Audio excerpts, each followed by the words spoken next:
Muy bien. Pues muy buenas tardes a todos. Bienvenidos a la plenaria de la División de Física, Estadística y Termodinámica 2024. Es para nosotros un gran placer presentar al doctor Magdaleno Medina Noyola. Me voy a permitir presentarlo muy brevemente para no quitarle el tiempo a su presentación, pero sí quisiera destacar algunos de sus muchos logros. El doctor Magdaleno Medina nació en Ciudad Fernández, en San Luis Potosí. En 1972 obtuvo el grado de físico en la Universidad Autónoma de San Luis Potosí. En 1974 el de maestro en ciencias físicas en el CIMBESTAF, y en 1979 el doctorado en la Universidad de Indiana en Estados Unidos. De 1981 a 89 fue profesor del Departamento de Física del CIMBESTAF, y en 1989 se incorporó al Instituto de Física Manuel Sandoval Vallarta de la Universidad Autónoma de San Luis Potosí, donde ha sido profesor investigador hasta la fecha y del que fue director de 1992 a 2000. Es miembro de la Sociedad Mexicana de Física, del cual fue vicepresidente de 1988 a 1990. Pertenece al Sistema Nacional de Investigadores desde 1984 y es investigador nacional emérito desde 2022. La obra científica del doctor Magdaleno Medina Noyola es muy amplia, está contenida en alrededor de 130 publicaciones en colaboración con estudiantes de posgrado. Ha dirigido 21 tesis de maestría, 20 tesis doctorales, recibido el Premio Nacional de Ciencias y Artes en 2013, el Premio Luis Elizondo en 2015, la medalla Marcos Moschinsky en 2003 del Instituto de Física de la UNAM, Premio Universitario de la Investigación Científica en el 2000 otorgado por la Universidad Autónoma de San Luis Potosí, y el Premio al Desarrollo de la Física en 1997 de la Sociedad Mexicana de Física, y el Premio de Investigación en Ciencias Exactas de 1990 de la Academia Mexicana de Ciencias.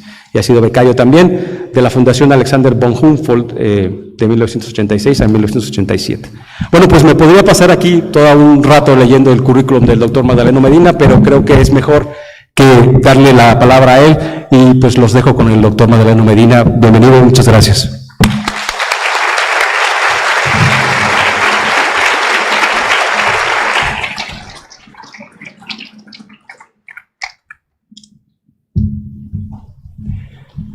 Muy amable, gracias. Ok, buenas tardes. Déjenme empezar por agradecerle mucho a la Sociedad Mexicana de Física, en particular a la División de Física, Estadística y Termodinámica. Este reconocimiento me invitan a esta plática y me llena de un montón de emociones, sobre todo por ver a nuestra comunidad, primero como el agua que pasa por el puente, cómo se renueva de gente, y algunos todavía andamos por aquí. Es un enorme placer saludarlos a todos. Y bueno, después de los agradecimientos, también déjenme decir, no sé si les pasa a ustedes, pero a mí me pasa como la primera vez que di una plática. Ahí me tienen anoche cambiando transparencias y rollo y medio. Va a ser un caos, de una vez se los advierto. Y entonces déjenme empezar. El caos era desde el título, ¿sí? Entonces déjenme empezar por decir qué quiero decir con esto. Primero, el tema real es el entendimiento de los sólidos amorfos. Cada quien entiende por sólido, por amorfo y por entendimiento cualquier cosa. Entonces voy a tratar de decirles lo que yo entiendo. Y de una vez un disclaimer.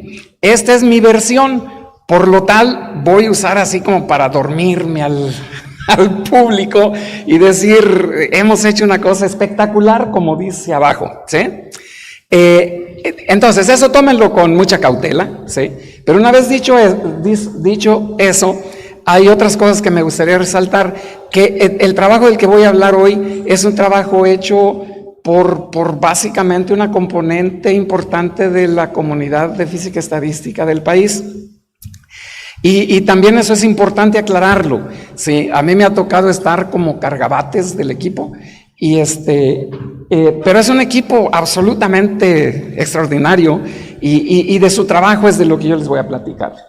Déjenme entender, primero quiero tener en mente en una primera etapa a los estudiantes de física y empezar por decir, déjenme ver si me funciona. Cuando uno estudia física, empieza a armar su mapa de la física, ¿sí? Esta es una transparencia de un póster que tiene uno de mis estudiantes en la puerta de su oficina, y es uno como N mapas y cada quien tiene el suyo, ¿no? Y en ese mapa pues hay parcelas. Por ejemplo, hablando, lo primero que uno aprende es mecánica clásica, y lo primero que quiero yo resaltar, cada parcela de ahí, los físicos tenemos una manía. Nos gusta expresar la física en ecuaciones, ¿sí? Digamos, en otros lados también, en otras profesiones, pero los físicos, si no lo vemos en ecuación, sentimos que algo nos falta. Aquí, por ejemplo, las ecuaciones, pues obviamente son las leyes de Newton escritas como fuerza igual a masa por aceleración o de diversas maneras. Si se cambia uno, por ejemplo, al área de electromagnetismo, como acabamos de ver, detrás de lo que hagamos con electricidad y magnetismo están, ya me pasé, las ecuaciones de Maxwell, y así le pueden seguir. Nuestro mapa de la física está lleno de parcelas, y en cada parcela hay un nicho donde van las ecuaciones que nos describen los fenómenos que tienen que ver con eso, ¿sale? Obviamente el nicho que me interesa es el del área de física estadística y termodinámica. Y aquí, por ejemplo, la pregunta es ¿cuáles son las ecuaciones? ¿Sí? ¿Y para qué sirven? ¿Qué nos resuelven? ¿Qué entendemos con ellas? Si uno agarra un libro de termodinámica, sobre todo el Callen, les dice, la relación termodinámica fundamental, si usted conoce la entropía como función de las variables extensivas, ya no tiene que hacer nada más que deriva y sacas compresibilidades, calor específico, bla, bla, bla. Te suena padrísimo, ¿no? Entonces, si alguien me diera esa canija función, pues ya no tengo que trabajar, derivo y se acabó, y eso me lo enseñaron desde el segundo año, desde el primero, ¿sí? ¿Quién nos dio ese regalo? Este es uno de los principios mucho más fundamentales de la física. Ya les dije que está hablando alguien que es fan de esto, ¿sí? Pero este principio es es el más universal de plano, ¿sí? No hay nada que escape, ni cuántico, ni clásico, ni relativista, ni nada, ¿sí?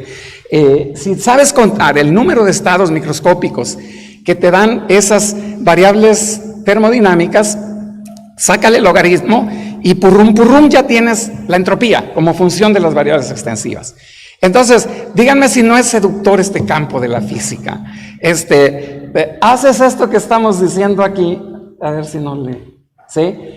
Cuentas estados, y todo mundo, o muchos, y si no lo han hecho, les va a tocar el semestre que entra, de que calculen cuántos estados microscópicos hay para tener un volumen, una energía, una masa de un gas ideal. Se cuenta bien bonito, se saca el volumen de una esfera en 3n dimensiones, 6n, lo que sea. Ese ejercicio todo el mundo o ya lo hicimos o lo vamos a hacer, ¿sí? Y de ahí sacamos las ecuaciones de gas ideal y todo eso. Y bueno, muchos de nosotros, yo incluido, pagué las colegiaturas de mis hijos practicando este principio. Cuentan números de una forma u otra. Ustedes dirán, no es cierto, yo no cuento números, escribo una funcional de la densidad. Otro dirá, no, yo lo hago con la computadora y hago Monte Carlo. Hay muchas maneras de hacer eso, pero el papá de los pollitos fue Boltzmann con ese principio. Y siempre me emociona y no hago lo que tengo que hacer. Ahora, este es uno de los principios fundamentales en nuestro campo.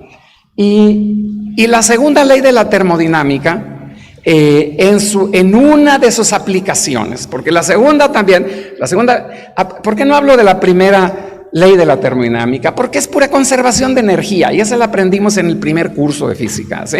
No más que metemos el calor ahí. Y el hecho de poder escribir a la energía interna como variable, ya estamos metiendo la primera ley de la termodinámica, pero la segunda es que los estados de equilibrio se describen maximizando la entropía, ¿sí?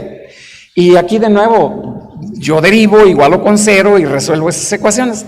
Esas son las ecuaciones que están en el nicho del área de termodinámica y física estadística. Lo que yo quiero es hacer una crítica a lo que acabo de decir, pero déjenme continuar. Este es nada más como un anuncio. Aquí en el Congreso uno viene a ver cosas espectaculares, ¿sí? Cosas de astrofísica, de materia oscura, si no se emocionan con eso, no están en el lugar correcto, ¿sí? Pero eso no quiere decir que es lo único que hay en el mundo. Por supuesto está lo muy grande, está lo muy pequeño. y uno pensaría, las fronteras de la física están en esos confines. Mi opinión y lo que quiero decirles, no, están enfrente de tus narices, ¿sí? En el entender las cosas que tocas, que hueles, que con lo que te bañas, con lo que te untas, todos los días, ¿sí? Y eso, hay muchas presentaciones de la materia, muchos estados de la materia con lo que tenemos que ver en el día a día. Estas son nada más como cosas ilustrativas. Siempre pensamos en materiales como el agua o yo qué sé, el cemento o lo que sea.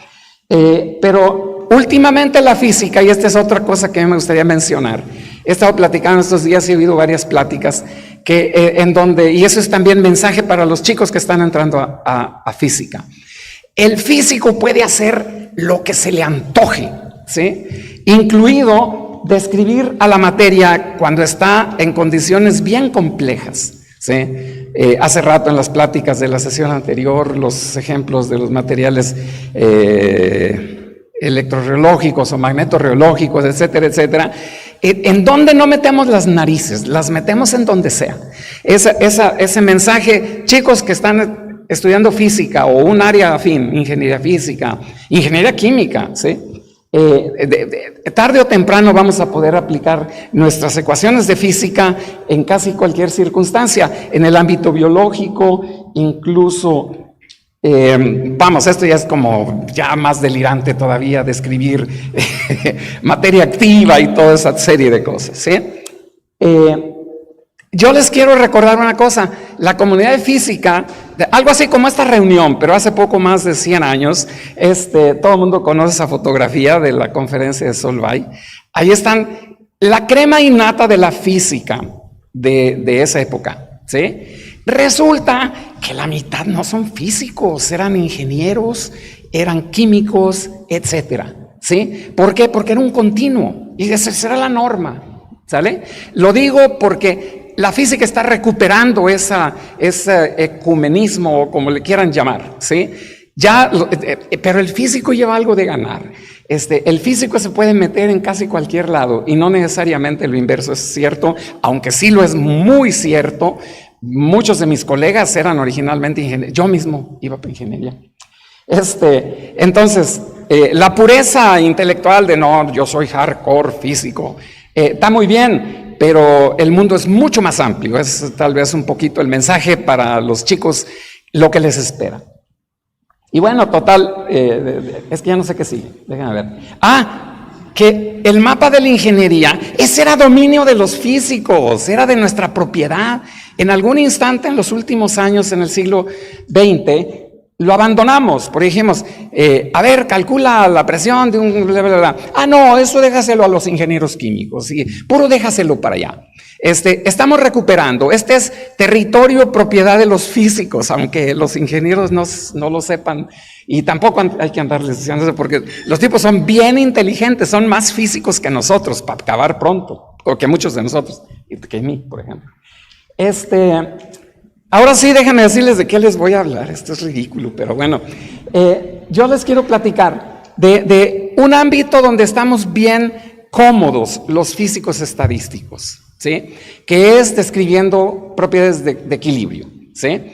Y luego para meter el ruido de que enfrente de nosotros, al ladito de nosotros, hay todo un mundo que es una verdadera frontera de la física.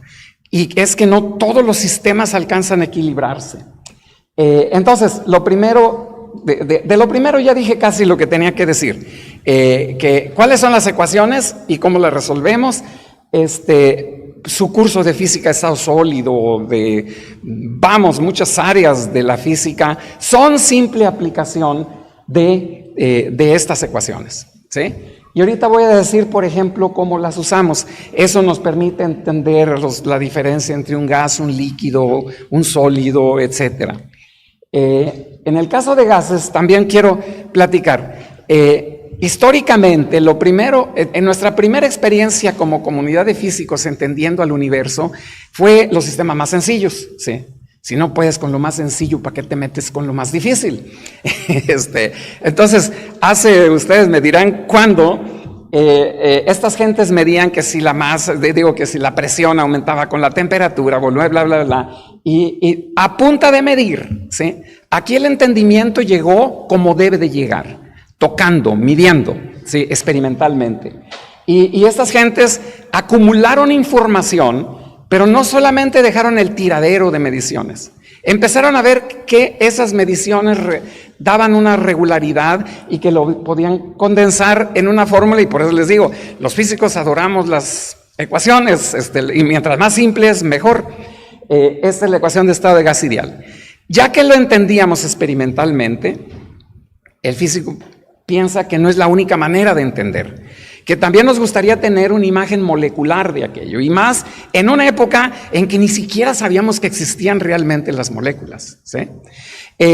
Y ahí tienen a gente, como ustedes lo reconocen, Maxwell por allá, Clausius, Boltzmann, haciendo estos modelitos. Esa es otra cosa, si no lo han hecho, vayan y háganlo. Calcular si yo tengo n partículas en una caja, y digo, sí, se mueven así, o así, o así, tercio, tercio y tercio. Esos argumentos son bellísimos. ¿Y qué sale de ahí? El entendimiento de la ecuación de estado de gas ideal, ¿sale? Entonces, con eso estamos diciendo, hay como las dos manos de la física, el conocimiento empírico experimental, y experimental, pero con esa conciencia de organizar lo que mido, ¿sí? Y por otro lado, el hacer un modelaje a nivel molecular. Aquí puse también a Van der Waals, porque él agarró, también eso no lo sabemos todos, en el García Colín, está re bonita, en todos lados, que lo que hizo Van der Waals, agarró la ecuación de estado de gas ideal y dijo, no, espérate, las partículas tienen tamaño, ¿sí? Y se quitan volumen entre ellos. Y le quita, ¿qué dice? Le quita el volumen, algo que es el volumen de ya no digo más porque eso lo ven en el García Colín, pero este cuate nos regaló el entendimiento de a partir de su ecuación de estado, de la coexistencia del gas con el líquido, ¿sí? Y a partir de ahí pudimos entender el concepto de fases termodinámicamente estables, bla, bla, bla.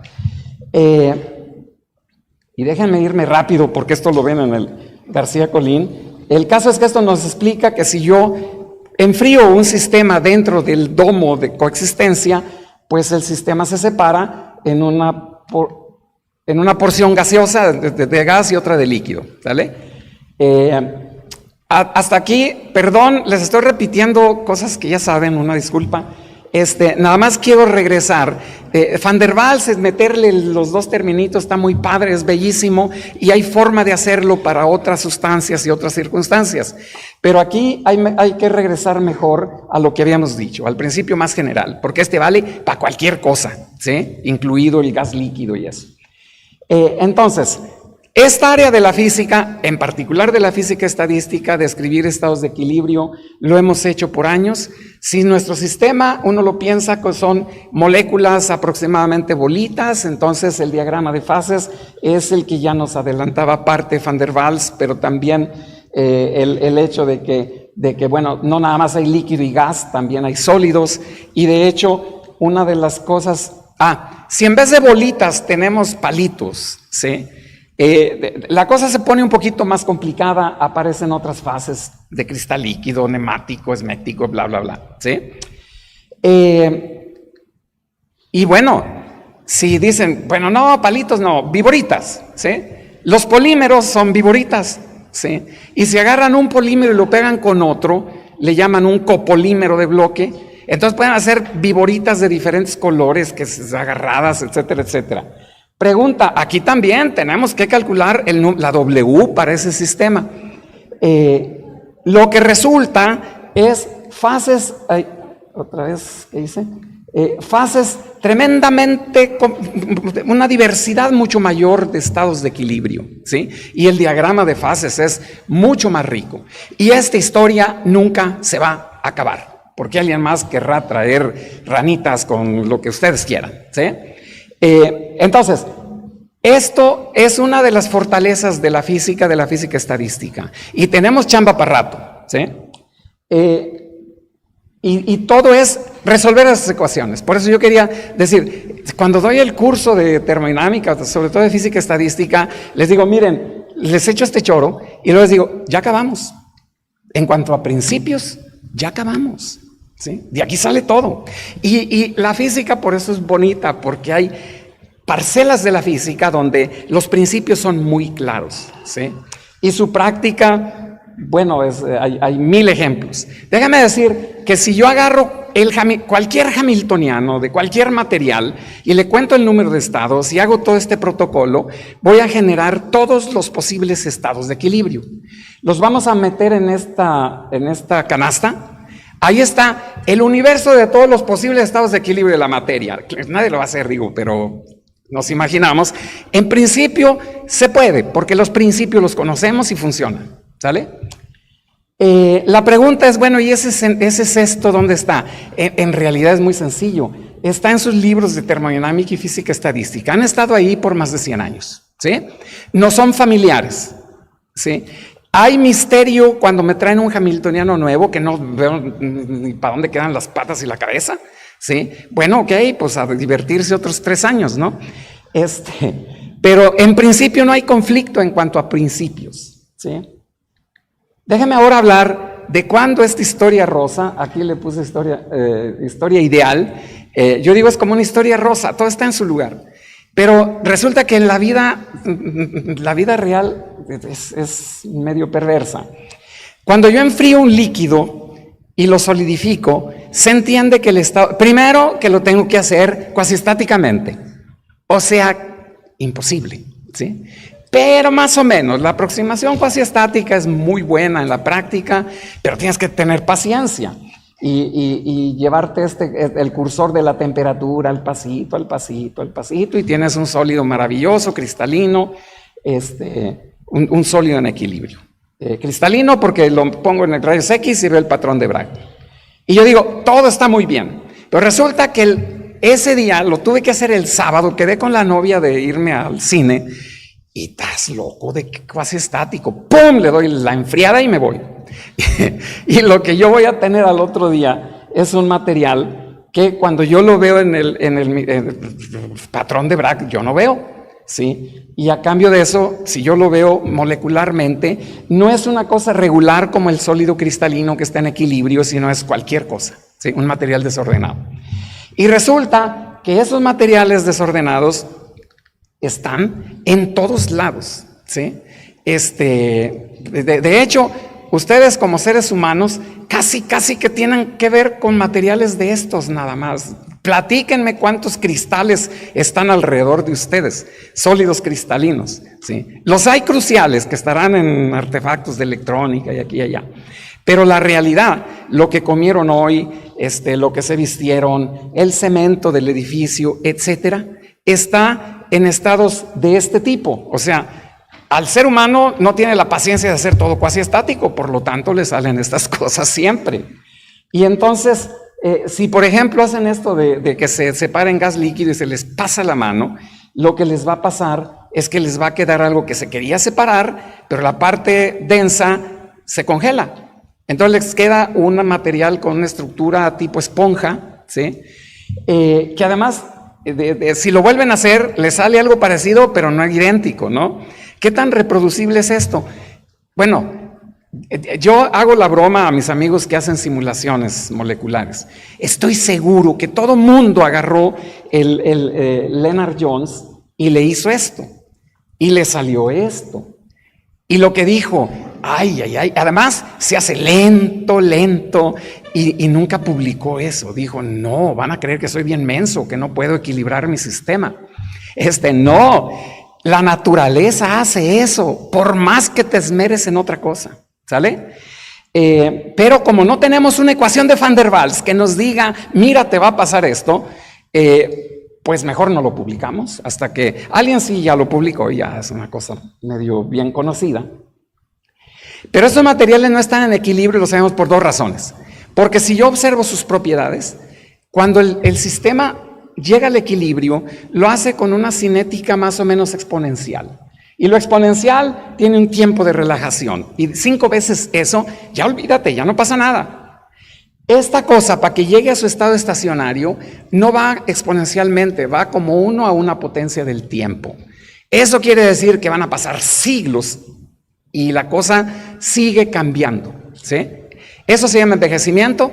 Y la otra cosa es de que esos materiales dependen del estado. Si yo lo pongo a una cierta temperatura y una cierta presión, pero lo hice más a prisa o menos a prisa, el material que me resulta es diferente. Eso está peleadísimo con la termodinámica y el concepto de equilibrio. El sistema va a tener las mismas propiedades a una presión, temperatura, bla, bla, bla. No importa cómo lo preparaste. Esos materiales sí tienen esta cuestión. Ok, pues resulta que esos materiales, igual que los de equilibrio, vamos a decir que los podemos enlistar empíricamente, porque no tenemos una ecuación que resolver y que digamos, pero también los vamos a poner en una canasta. Y este conjunto de estados arrestados, les vamos a llamar así, ¿sí? Ahí entran los vidrios, los geles, espumas sólidas, etcétera. Ese conjunto es disjunto del anterior de los de equilibrio, ¿sí? El de equilibrio ya sabemos son hijos de quién y en dónde viven. El conjunto de la izquierda nos falta averiguar de quién son hijos y en dónde viven o vivirán, ¿sale? Entonces, el problema de hacer esto es muy famoso. Gente como premios Nobel, como Phil Anderson en el 95 decía, este es el problema de mayor relevancia en materia condensada. Y dice, en 10 años lo vamos a resolver. Pasaron 35 y la cosa no queda claro cuál es la solución. Hay gente muy brillante, ha trabajado en esto, hay escuelas muy importantes. Se dio el premio Nobel a Giorgio Parisi y todo el mundo pensaba que era por haber resuelto ese problema. Ese problema no ha sido resuelto, ¿sí? El trabajo tan brillante de Parisi, pero que no ha tocado todavía. Ojo, esta es mi narrativa, ¿eh? Otras gentes les van a decir tal vez una historia diferente. ¿Cuáles son los retos? Aquí es donde digo, ¿cuándo vamos a decir que ya acabamos de entender estos materiales? Para mí, ¿cuáles son las ecuaciones que los describen? ¿Sí? De aquí estoy repitiendo lo que dije al principio. Entonces, ese es esto de estados arrestados. No son soluciones de la ecuación de la derecha. Entonces la pregunta es, ¿de qué solución? ¿De qué ecuación son solución? Y no solo eso, dejen platicar algo. Este es un diagrama de fases, ¿sí? Pero obviamente protestemos, porque este eje para acá es el tiempo, ¿sí? Lo que ustedes agarran es un polvito de laponita, una arcilla sintética, y ponen en agua tantita, más, un poco más. El eje horizontal es la concentración de laponita, del polvito este. Y se agarran un cronómetro y luego dicen, y dicen, a ver, en T igual a 0 es líquido. El eje vertical es el tiempo. Líquido, líquido, líquido, líquido, pum, se separó en fases. O líquido, líquido, líquido, pum, se hizo vidrio o se hizo gel, ¿sí? Están reportando lo que pasó como función de la concentración y como función del tiempo. Entonces diríamos, ¿por qué le llamas diagrama de fases? Bueno, pues este es el tipo de diagramas de fases moderno de materiales de estos, perdónenme. Ok, no usemos. Yo voy a seguir diciendo diagramas de fases. Obviamente no son fases de equilibrio, ¿sí? Pero aquí es donde tenemos que empezar a abrir la mente, ¿no? Quiere decir que la termo, como la hemos enseñado, como la hemos aprendido y todo eso, hay que revisarla. Porque esto está saliendo todos los días de un montón de laboratorios, ¿sí? Hay otra cosa que tiene enorme valor, incluso comercial, industrial. Esto se llama, así le llaman Time Temperature Transformation Diagram, pero no es más que un diagrama de fases donde uno de los ejes es el tiempo. En este caso es el eje horizontal. Aquí agarramos que silicatos, fosfatos y no sé qué más rollos, que es el vidrio, ¿no? Lo calentamos, lo fundimos y ya una vez fundido vamos a decir, a 1500 grados, ¡pum!, lo enfrío a 800 grados, ¿sí?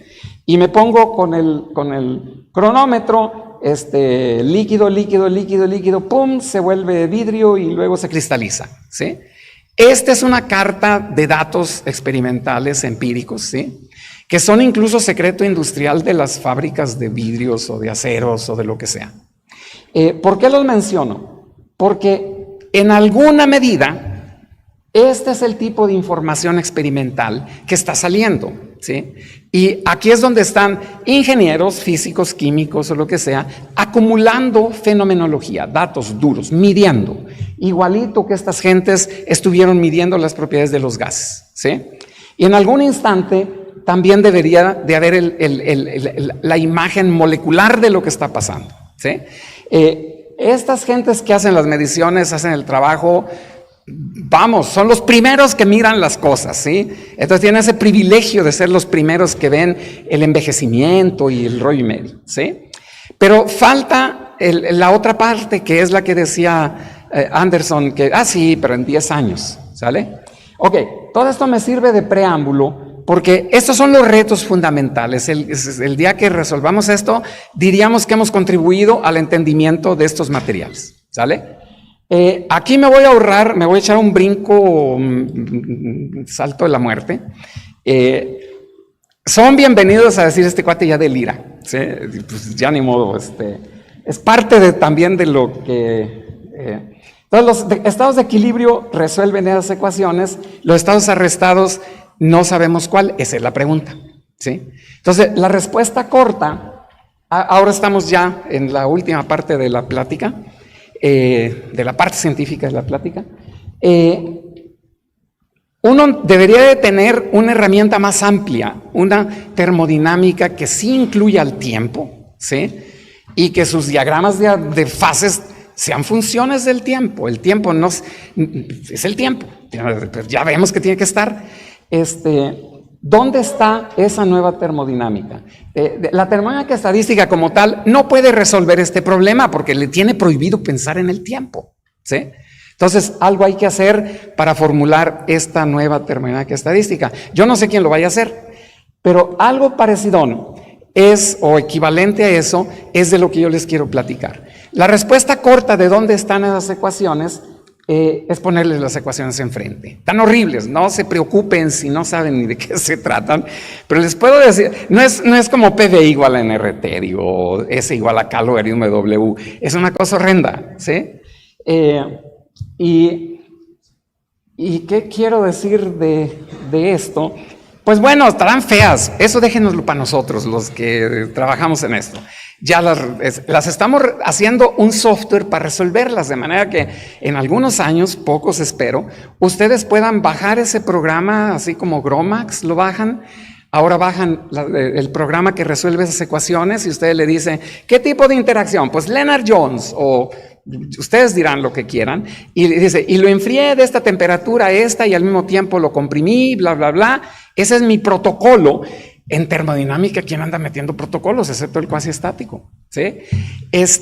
Y esa máquina o ese programa que resuelve esas ecuaciones les va a decir las propiedades estructurales, dinámicas, termodinámicas, etcétera, del material, ¿sí? Ahora, déjame aquí confesarles algo. Ahora sí ya lo platico así, pero siempre, sobre todo al principio, tienes eso, pero ni tú sabes para qué sirve, ni cómo se come, ni para nada, ¿sí? Además dudas, porque la resuelves y te dice historias ridículas, ¿sí? Fantásticas. Pero luego vas y haces una simulación para ver, nomás para descartar y decir, ya, tú ya vas para allá a la basura. Y resulta que la simulación te dice exactamente lo que te dice la solución de las ecuaciones. Ya en el grupo nos acostumbramos, de cuál es la novedad, ¿okay? Lo decimos los estudiantes, te das cuenta que eres el primer ser humano que ve esa solución de esas ecuaciones y que eso se mapea en la formación de un gel o de un vidrio poroso.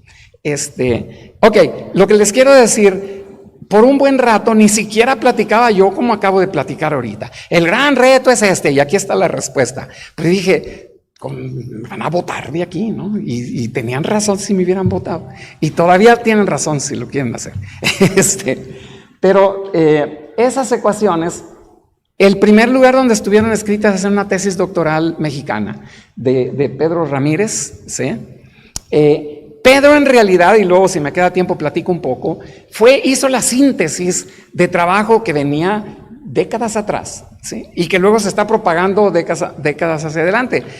Pero digamos, Pedro fue el que tuvo el valor y la visión de decir, a ver, escribamos ecuaciones que digan eso, ¿sí? Este es el artículo donde están escritas por primera vez esas ecuaciones.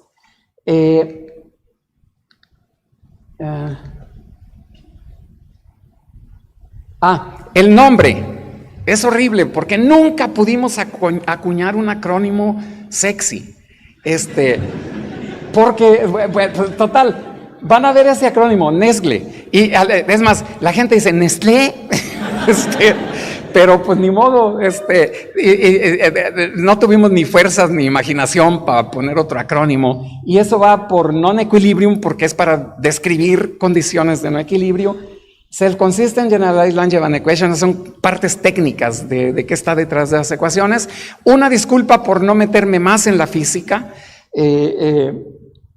pero básicamente es una herramienta que ustedes le dan al hamiltoniano en términos del potencial de interacción entre partículas, el número de especies o lo que sea, si es una mezcla. Le dan el protocolo de preparación. Lo enfriaron, lo comprimieron, lo calentaron, lo que ustedes digan. Y eso es el insumo para esta cosa. Déjenme aclarar otra cosa. Hay un insumo aquí que no lo puse aquí, pero ¿sabes qué? Pero tienes que resolver primero el problema de equilibrio. Necesitamos la entropía como función de las variables.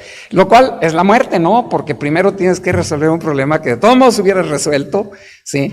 Y sin eso no puede funcionar esto. Entonces te tienes que quedar a nivel de las formas más sencillas de resolver el problema de equilibrio, un poco a la Van der Waals, y meterlo esto. Y esto te da el comportamiento de no equilibrio de estas cosas. Aquí yo les quiero decir nada más, lo único de esas ecuaciones, déjenme agarrar una de ellas y les voy a decir muy rápido. Primero, esa S que está en la ecuación no es la entropía, es otro objeto que los gentes que trabajan en líquidos lo reconocen, se llama factor de estructura. Es la transformada de Fourier de lo que se llama correlación de pares, ¿sí? ¿Qué quiere decir? Que si yo tengo una partícula aquí, ¿cuántas hay alrededor? ¿Qué densidad de partículas hay alrededor? Como depende del radio, tiene una transformada de Fourier, es el factor de estructura, es el patrón de Bragg si fuera un sólido, pero como aquí prohibimos los sólidos, ¿para qué? Para ver lo que no hemos descrito todavía, ¿sí? Resulta que esta ecuación, en la pura estructura, y esto se hereda de algo que me encantaría hablar, pero que no me puedo dar el lujo. ¿Cuál es el principio físico fundamental? Que de hecho es de donde salieron estas ecuaciones. Resulta que hay un área que en algunos lados tendrán cursos, pero que se llama termodinámica irreversible, ¿sí? Y en termodinámica irreversible, yo creo que todo el mundo recuerda al doctor García Colina, él trabajó mucho en ese campo. Uno de los conceptos fundamentales son las leyes lineales de Onsager. Las leyes lineales son las leyes que me relacionan qué tan rápido fluye la masa o la energía, y la respuesta es tan rápido como tan grande sea el gradiente de temperatura o de potencial químico, etc. Y esa proporcionalidad entre flujos y fuerzas son las leyes lineales, ¿sí? Y entonces, si se fijan, la ecuación es bien sencilla. Del lado izquierdo son los flujos, que en realidad son derivadas temporales. Y del lado derecho es una constante de transporte por una fuerza termodinámica. Los matemáticos, cuando te ven que estás haciendo ecuaciones diferenciales, lo primero que se preguntan, y los físicos también, ¿y cuáles son los estados estacionarios posibles? ¿Sí? Eso que acabo de decir con las leyes lineales se traduce también en la estructura de las ecuaciones para el factor de estructura. El factor de estructura es la covarianza de las fluctuaciones en la densidad, ¿sí? Y también obedece en esta ecuación. Y miren la estructura, la derivada esta se hace cero cuando el lado derecho se hace cero. Pero el lado derecho se va a hacer cero cuando este corchete se haga cero. Pero que el factor de estructura valga esto, no les voy a explicar qué es. Esa es la condición termodinámica, de equilibrio termodinámico de la covarianza, ¿sí? Entonces, claramente los estados estacionarios se mapean en los estados de equilibrio. O mejor al revés, los estados de equilibrio son estados estacionarios. Hasta aquí no hay ninguna novedad. La novedad es que la misma ecuación te está gritando, no marches, espérate, no son los únicos, ¿sí? Porque el factor, esta BDT es la movilidad de las partículas.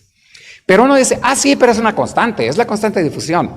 Constante, no, es función de estado. El problema es que el concepto de función cinética de estado no está en ningún libro que se imaginen, ¿sí? Pero, o sea, ¿cómo calculan los parámetros de transporte como dado el estado del sistema? ¿Sí? Parte de la respuesta que hay en esta teoría es dar esa función como función de estado. Y puede ser que esa cosa se puede ir a cero. Y si se va a cero, entonces vamos a tener estacionariedad, ¿sí? Pero no equilibrio, porque esto no tiene por qué ser cero, ¿sale? Yo muchas veces digo, ¿por qué nadie me dijo eso cuando yo tenía 30 años, caramba? Entonces, los digo a ustedes antes de los 30.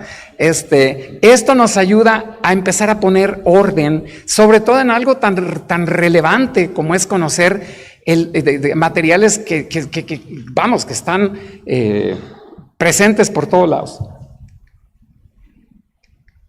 Bueno, estos primeros estados de equilibrio pues son el primer conjunto de estados de equilibrio. Y esta otra condición es la condición de arresto dinámico. Es una condición de estacionariedad ocasionado porque el transporte se paró, pero no habíamos llegado al máximo de entropía. ¿Sale? Ok, entonces, parte de lo que decíamos, la ecuación que resuelven los sólidos amorfos asintóticamente, pues es que esa BA. ¿Cuántos, Luis? Ok, ya básicamente termino.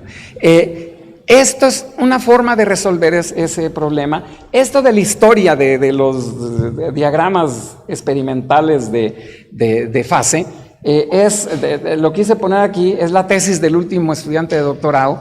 Hizo precisamente cómo usas esa teoría para generar de primeros principios ese tipo de información. No me voy a meter en detalles, lo hizo, creo que, no sé si aquí, esa es una parte del diagrama temperatura-densidad.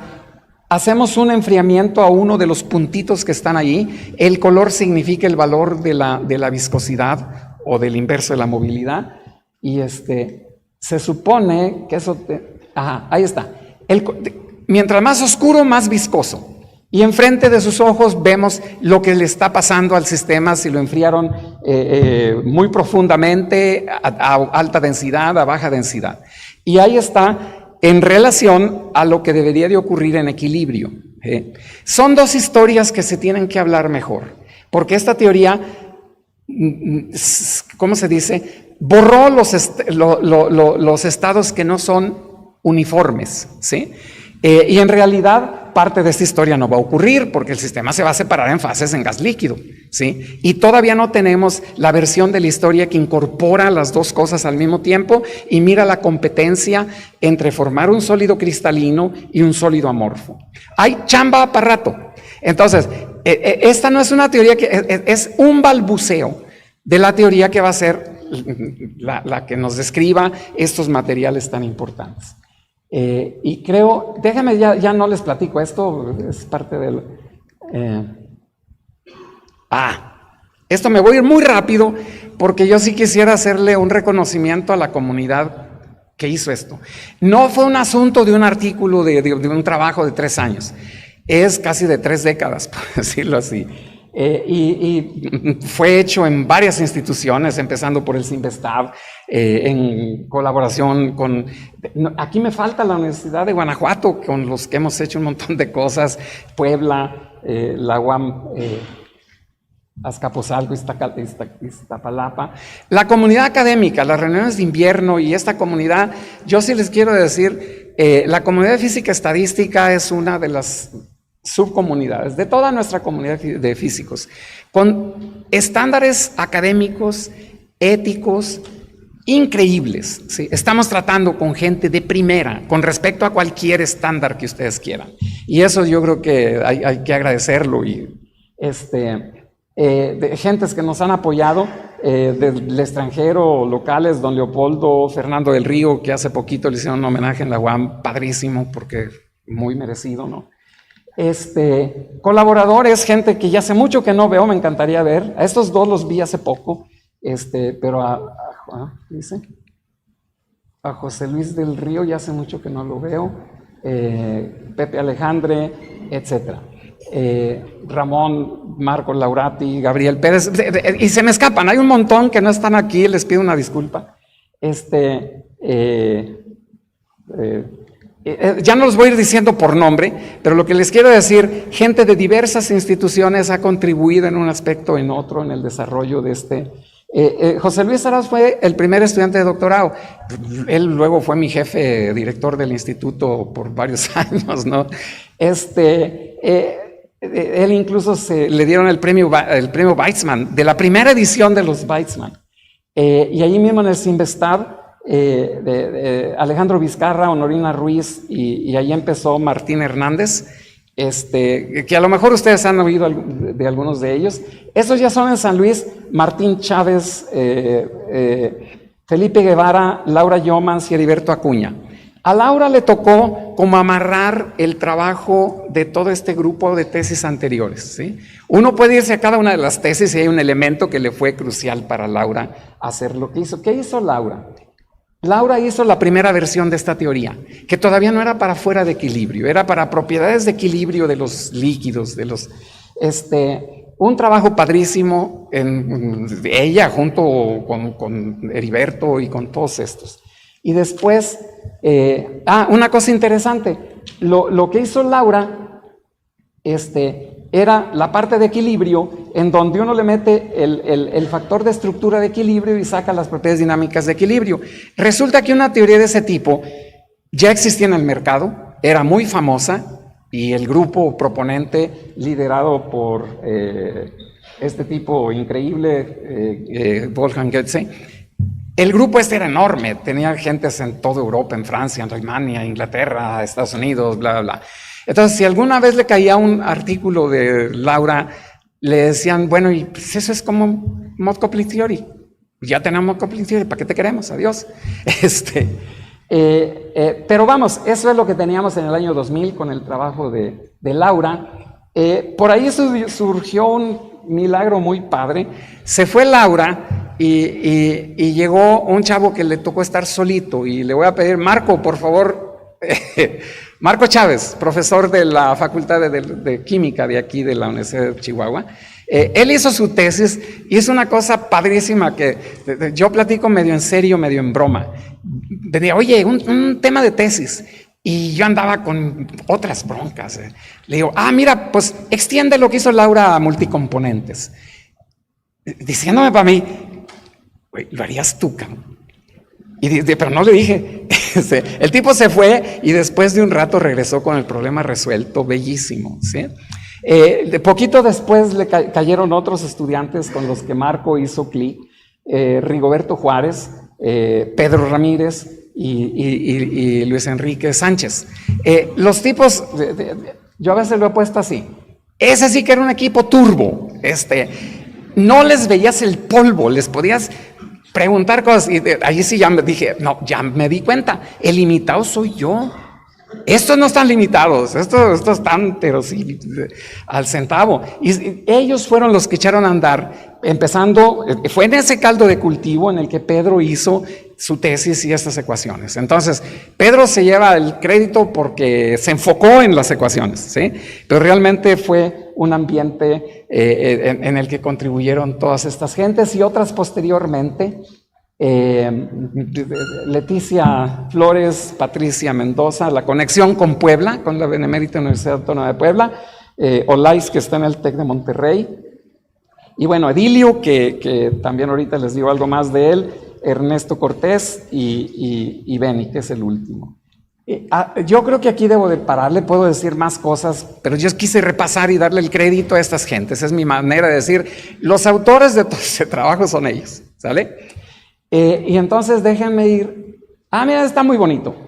Esa es una animación de resolver las ecuaciones de la teoría que me dice cuál es la evolución en la formación de un gel. No me voy a entretener, estoy encantado de verlo con ustedes individualmente. aquí quería decir algunas contribuciones de cada una de estas gentes. Luis Fernando Elizondo, que está en la de postdoc en la Universidad Autónoma de Puebla, tiene un perfil de profesor que le da 10 y las malas a muchos profesores de aquí y de fuera, pero no tiene plaza, ¿sí? En esas, y Pablo Subieta, otro tipo extraordinario, pero de eso ya no quiero hablar. Déjenme, ya para terminar, bueno, en resumen, esta era la novedad que les traía. La derivación de las ecuaciones, su solución para un montón de casos y poder decir un nicho de la física estadística que estaba vacío, pues ya no está del todo, ¿sí? Ya tiene estas ecuaciones que son el inicio de una teoría de los materiales amorfos fuera de equilibrio. Ok, aquí debería terminar. Déjenme, sin embargo, y darle gracias a CONACYT, etcétera, etcétera. Yo quería platicarles ya nada más 2 minutos, Luis, si me permites. Yo quería meter este tema del final, porque no hay plazas. Luis Fernando, y es uno de varios, yo le voy a poner dramático. Es muy doloroso verlo. Mira, espérate, las crisis luego sirven para algo. Entonces les voy a platicar un poquito. Si no hay plazas académicas, les digo porque algunos de ustedes o muchitos de ustedes van a confrontar esto que voy a platicar, ¿sí? Y entonces, en vez de meterse en depresión o rollos de esos, saquen las fuerzas de su naturaleza de físico. El físico sirve, ¿para qué sirve un físico? Bueno, para resolver el Jackson y lo que ustedes quieran, ¿sí? No, hombre, mientras tengan una plaza y el SNI y aquí y allá, pues eso está muy bien. Y no solo no se los reprocho, eso es lo que yo he hecho toda la vida, ¿sí? Y si no me quitan la canasta, yo voy a seguir en mi zona de confort. Pero los que ya les quitaron la canasta en el sector académico, pues para eso está el sector privado. Pero maldito sector privado, ustedes se van al periódico, en ningún lado ahí dice, se solicita gente con PhD en física. Pero la necesidad la tienen las empresas, ¿sí? Y está la oferta, está la demanda, hay algo, un catalizador que está faltando para eso, ¿sí? Aquí tal vez es el punto. ¿Para qué sirve un físico? Miren, yo de veras se los digo, servimos para lo que sea, ¿sí? En particular, este es algo que se dice fácil y todo el mundo, pues pon tu propia empresa. ¿Cuántas pusiste, güey? Pero lo que les quiero platicar así muy brevemente es que hizo mi grupo en plena crisis, porque es una crisis real, ¿sí? Anoche le dijeron a uno de los postdocs que no le dan beca de CONACYT, ¿sí? Entonces, a partir ya del mes que entra, el tipo, pues, mi estímulo, el SNI, va a tener un destino muy obvio, ¿no? ¿Qué hizo el grupo? Este es mi grupo y aquí les digo muy rápidamente, hay 3 postdocs, no se los señalo, pero los que les quiero, y hay 3 estudiantes de licenciatura, esta chica que va a presentar su póster esta tarde, ¿sí? Regina y Víctor, y postdocs es Ricardo Peredo, Jonathan, al que le acaban de decir por segunda vez que no, y Edilio, a lo mejor algunos de ustedes los conocen. Los estudiantes de posgrado son las estrellas del rollo es Paulina Ojeda, Paulina Ojeda y Patti Carretas, ambas vienen de Sonora, y acá atrás está Orlando Joaquín. Esos 3 estudiantes de doctorado es con los que yo hablé con ellos y les dije, esto es lo que les espera, ¿sí? Y así lo pone Gaby. Esas son transparencias de Gabriela, que dio una plática en la semana de física del Instituto de Física para comunicarles a sus demás compañeros lo que están haciendo, ¿sí? Pues la crisis existencial y no sé qué más rollos platica. Y luego pone ahí, esto sí está gacho, pero ni modo, que yo le dije, mira, hablando de chamba. Y luego, pero ¿cómo lo pone más gacho? Y dice, yo me imaginé esta escena, a Pilatos lavándose las manos. Pero la realidad es que Ya ahí en el grupo nuestro ya veíamos venir esta situación y habíamos estado platicando y reflexionando sobre qué hacemos porque ya el ámbito académico estaba saturado ya, ¿sí? Y lo que hicimos, por ejemplo, es hacer un laboratorio nacional de ingeniería de la materia fuera de equilibrio. La intención era sacarle el jugo tecnológico a lo que estábamos haciendo desde el punto de vista fundamental, ¿sí? El CONACYT nos lo creyó, nos lo acreditó y rollo y medio, y no nos dio más que... pero bueno, y luego también habíamos hecho una asociación civil para darnos cuerdas sobre emprendimiento y rollo y medio. Entonces ahí fue natural pensar en hacer algo al respecto de esto, de sacarle jugo tecnológico. CONACYT, dijimos, hagamos una empresa y la empresa que le pida dinero al CONACYT en la parte de emprendimiento. Sí, güey, eso era antes, porque los PACE que existían antes, la directora actual los borró por cero, ¿sí? Por razones que ella tendría, entonces no existen. Ahí es donde empieza la cuestión. Ok, aquí no hay, pero en Estados Unidos sí hay PACE. No más que se lo dan a empresas gringas. Entonces, ¿qué es lo que dijimos? Hacemos una empresa gringa y ya la formamos y ya le estamos pidiendo al National Science Foundation en un programa. SBIR es el acrónimo de Small Business Innovation Research, ¿sí? Y ni tardos ni perezosos hicimos la empresa se llama Monte Caldera Technologies, en inglés porque lo pusimos en Estados Unidos. ¿Pero por qué Monte Caldera?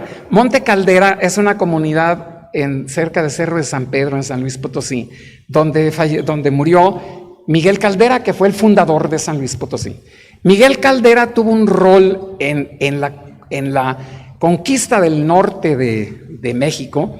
Él era el primer mestizo notable, nacido en Zacatecas, y a nosotros nos inspira la figura, es decir, de partir desde San Luis a tratar de conquistar territorios y eso.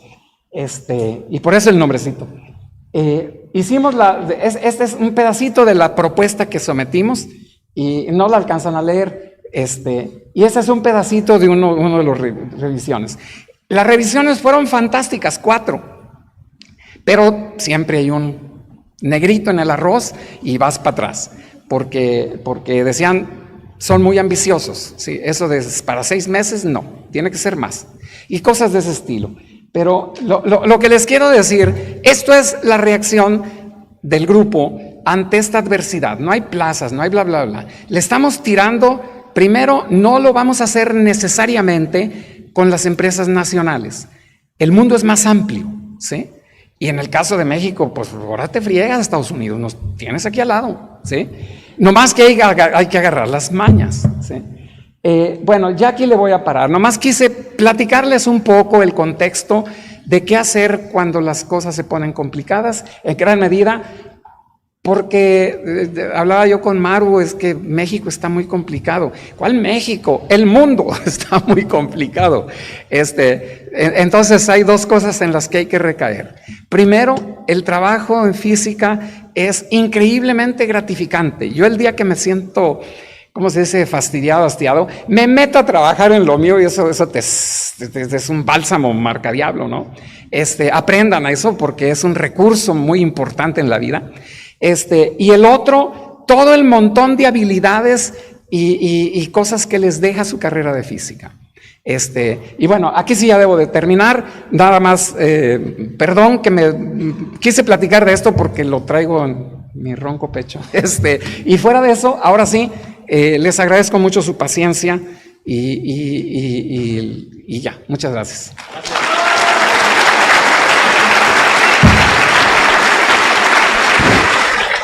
Hola, hola. ¿Funciona? ¿Sí? No oigo nada. Ok. Muchísimas gracias al doctor Magdaleno Medina por esta charla tan dinámica, interesante, tan bonita. Muchas gracias. ¿Tenemos oportunidad de alguna pregunta, por favor? ¿Comentario? Sí, allá, Lorena, por favor.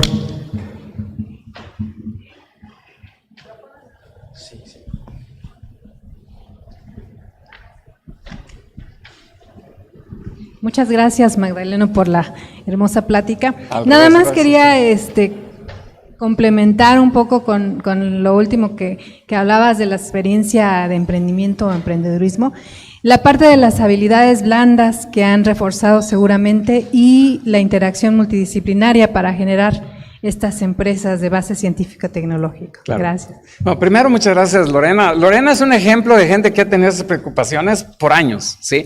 Es lo que me gustaría llamar la atención a nuestra Sociedad Mexicana de Física, a nuestros directores de institutos, ¿sí? Hay que ver para arriba, las políticas públicas, todo eso, está bien, ¿sí? Pero vean para abajo, porque hay ejemplos como esto que yo les platiqué, como lo que ha hecho Lorena en muchos años, etcétera, etcétera, de donde se pueden surgir no políticas públicas masivas que vienen desde arriba, ¿sí? Sino lo que es nuestra comunidad, ¿sí? Y hay una enorme riqueza de experiencias. Ahora, es cierto, lo que pasa es de que de esto no se mete uno por razones puramente académicas. Mucho de lo que vimos ayer en la reunión de vinculación es algo que yo he visto año con año, con año, con año.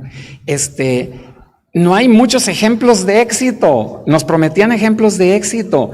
Ejemplos de éxito son como cosas que ha hecho Lorena. Hay varias gentes en la comunidad. Deberíamos de hacer un destilado de eso y ver las fórmulas que se siguieron y las que sean emulables y escalables, ¿no?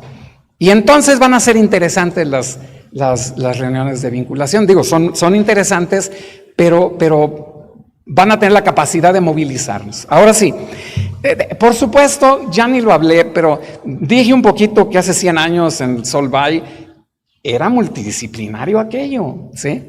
Y la física debe ser, y lo más rico de nuestro trabajo es en ese contexto de cooperación con otras disciplinas. Pero no solo con otras disciplinas, con otras actitudes, ¿sí? Y tampoco hay que hacer lo demás. Por ejemplo, esas habilidades blandas.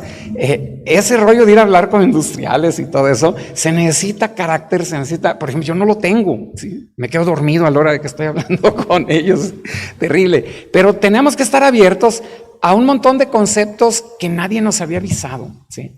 Si vas a hacer una empresa, el concepto de inversión, de inversionista, categorías de inversionistas, los hay, los que solo invierten si ya traes el prototipo ya caminando, ¿sí? Pero nomás traes una idea así de, ¿cómo se dice? De allí a hacer una innovación, le cuelga. Y no solo en México, no existen inversionistas a este nivel, ¿sí? Entonces, por eso nos salimos fuera de México, ¿sí? Si no hay aquí, ¿dónde hay? Y hay que buscarlo, ¿sí? Pero sí hay que aprender. Yo oigo a mis estudiantes que entre ellos hablan y hablan con la persona que nos apoyó. Eso es otra cosa. No pretendan ser lo que no son, porque nosotros no somos emprendedores, para empezar. Necesitamos un emprendedor de veras, profesional, ¿sí? Nosotros tuvimos mucha suerte y lo conseguimos, ¿sí? Pero después de un año, porque esto tiene un año, ya los chavos en un rato de eso nos van a decir, ¿sabes qué? Pues ya aprendí lo suficiente y voy a ser el CEO de mi empresa y no quieres venir de CTO y no sé qué rollos. Es como otra cultura y que sí es importante. Esa no está en la currícula de físicos, debería de estar.